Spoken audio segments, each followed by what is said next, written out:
O Robinson Bob Sobreira mandou também uma contribuição aqui, falou assim: subdeus de Israel sempre foi Baal, de Abraão a Natã. Eu acho que é Abraão a Natã, né? De Abraão a Natã, ao profeta dos tempos de Davi. O Deus de Israel sempre foi Baal? É essa a ideia? Se foi essa ideia, é uma ideia que eu não conheço ninguém que defenda isso, né? Na verdade, o próprio nome Israel aponta para El, se você for buscar alguma figura no panteão cananeu, né?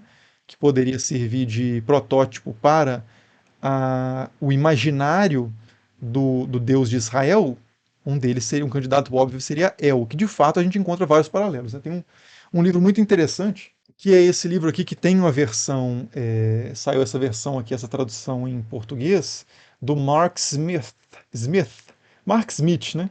A história primitiva de Deus, Yahvé e outras divindades no antigo Israel. E tem um capítulo específico sobre os paralelos de Yahvé com El, e um capítulo específico sobre os paralelos de Yahvé com Baal, um capítulo específico de comparativo de Yahvé com divindades solares, como Shamash, por exemplo, um comparativo de Yahvé com atributos tradicionalmente femininos, por exemplo, de Asherá ou outras deusas. Então, assim, o que hoje é mais consensual em termos de como que o imaginário do Deus que a gente vê na Bíblia foi consolidado, no sentido de como que as pessoas imaginaram esse Deus. Eu não estou falando aqui sobre o Deus em si, são coisas separadas. Se Deus existe ou não existe, se ele é de uma forma ou de outra, isso é uma outra pergunta para a teologia e para a discussão de fé. O que eu estou falando é, historicamente, a gente sempre pensa nos deuses de uma certa forma. Atribui, fala Deus é pai. Eu falei na live passada sobre isso, né? Pensa em Deus como um rei, como Deus como um pai. São coisas, um ferramental imaginário humano que a gente usa para se relacionar com o sagrado, o divino ou coisas desse tipo.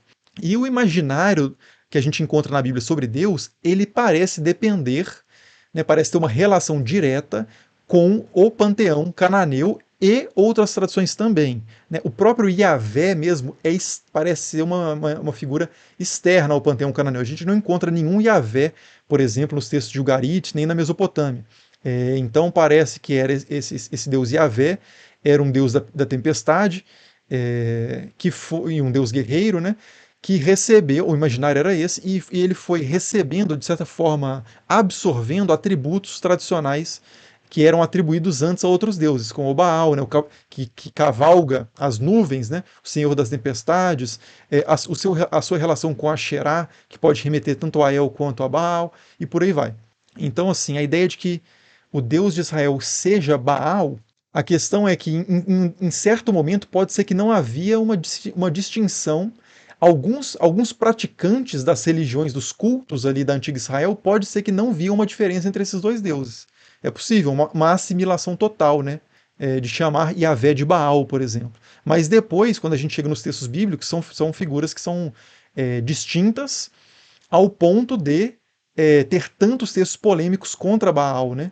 De que o Deus verdadeiro é Yahvé e não Baal, que os profetas de Baal são derrotados pelos profetas de Yahvé, que os reis que erguem monumentos e lugares culticos, né, para Baal são malditos e por causa deles é que Israel não foi para frente e coisa do tipo. Então, quando a gente chega nos tempos já da produção dos textos da Bíblia hebraica, há uma distinção muito forte, pelo menos pelos autores desses textos, o que não significa dizer que todo o povo concordava com eles, mas há uma dimensão muito forte, uma intenção muito forte de distinção de Yahvé em relação a Baal. Mas, de fato, são figuras que parecem compartilhar aí uma herança cultural, um repertório cultural, cultural comum e cultural também, né?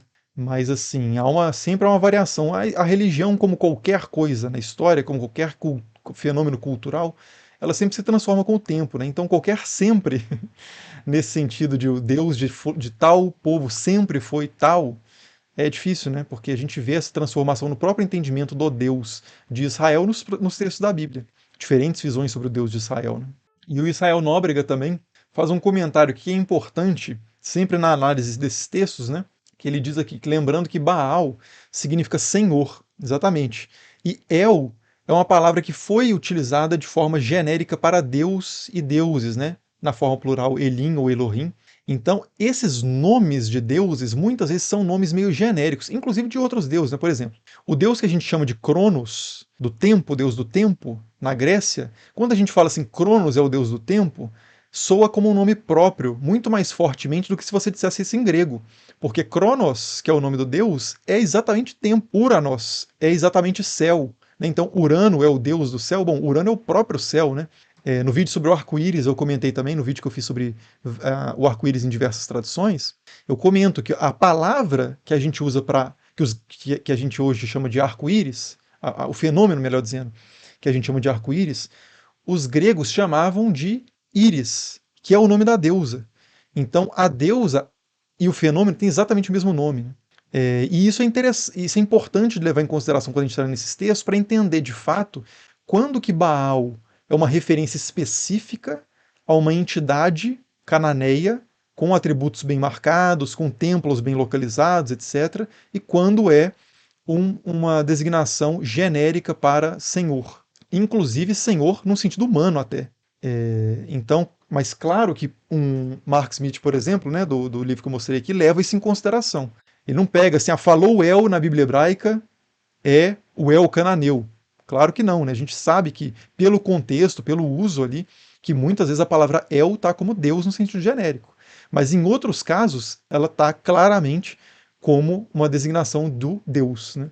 Então isso a gente vê pelo contexto. A Gabriela Marx também mandou uma contribuição, valeu Gabriela, e falou que no Antigo Testamento é muito citado que Deus é o Deus dos judeus, que eles são o povo escolhido de Deus. De que forma interpretar isso e aceitar que Deus é um Deus de todos, criador de todos? Essa pergunta é bem complicada também, né? É, A ideia, os deuses em geral, eles tinham o seu povo. Uma coisa para falar sobre isso, inclusive interessante, é sobre um tema que é o tema da distribuição dos povos entre deuses. Isso aparece na Bíblia e isso aparece em textos mesopotâmicos também, em que você tem os 70 filhos de El, do deus supremo do panteão cananeu, e a cada um deles é dado dada, como é que fala, hein? Autoridade, né?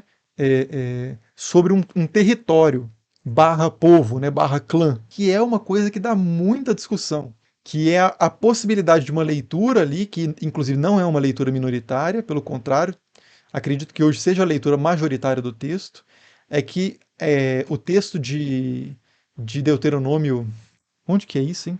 Que é o Altíssimo dividiu os povos de acordo com o número dos filhos de Elohim.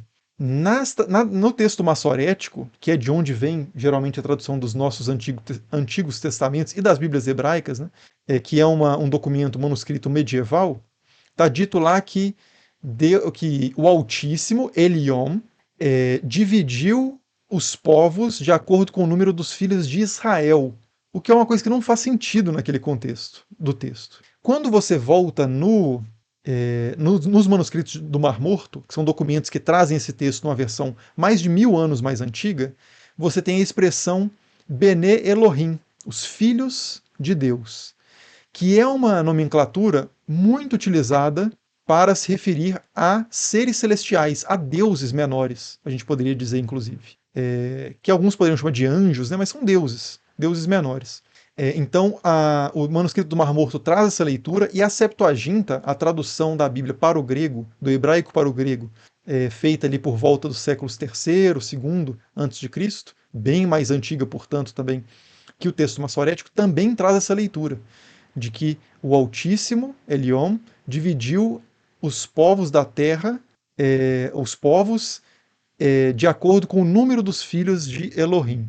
E aí, cada um e aí o texto diz que a herança de Yahvé, aí entra o nome próprio do Deus que se revela a Moisés, etc. E a herança de Yahvé foi o povo, os israelitas, os hebreus, não lembro agora como é que está no texto. Mas então há uma leitura desse texto de que esse texto registra um entendimento não monoteísta, mais antigo, que casa, inclusive, com os textos da região ali do Antigo Oriente Próximo, que também falam coisas semelhantes, como o Sesjugarit, de que é um Deus altíssimo dividindo a terra entre os seus filhos, entre os deuses menores, cada um soberano sobre um local. E para Yahvé, no caso, né, para um entre os deuses fica esse povo. Depois a gente pode fazer um vídeo sobre isso, sobre conselho divino, né, sobre a ideia de filhos de Deus. Teve uma pessoa que comentou nos vídeos recentemente, que falou que é o terceiro vídeo que eu estou assistindo, que você está falando que o termo filhos de Deus se refere a anjos ou seres celestiais, e que não é. Bom, depois eu vou fazer um vídeo especificamente sobre isso. Mas então, assim, é muito comum nas tradições antigas que pensar os deuses de forma situada, né? O deus de uma cidade, o deus de uma nação, o deus de um povo. E aí, claro, quando você transforma isso num monoteísmo num sentido forte, de que os outros deuses sequer existem, não é nem que os outros deuses são menores, mas os outros deuses sequer existem, como conciliar isso bom, então a soberania dele é absoluta, de fato. E aí ele tem que ser um deus dos outros povos em alguma medida também. E no caso do cristianismo, como o cristianismo ele rompe barreiras de clã muito fortemente, o cristianismo ele já nos primeiros séculos ele é uma religião que cresce principalmente entre não-judeus. A ideia de uma etnicidade da religião ela é muito fraca no cristianismo, né? Então a ideia, por Paulo mesmo já fala, né, de que em Cristo não há judeus nem gentios. Então existe essa ideia de que não há uma marcação étnica tão importante. Mas enfim, isso é um tema muito espinhoso, complexo. Eu vou deixar isso para responder isso depois num vídeo mais organizado.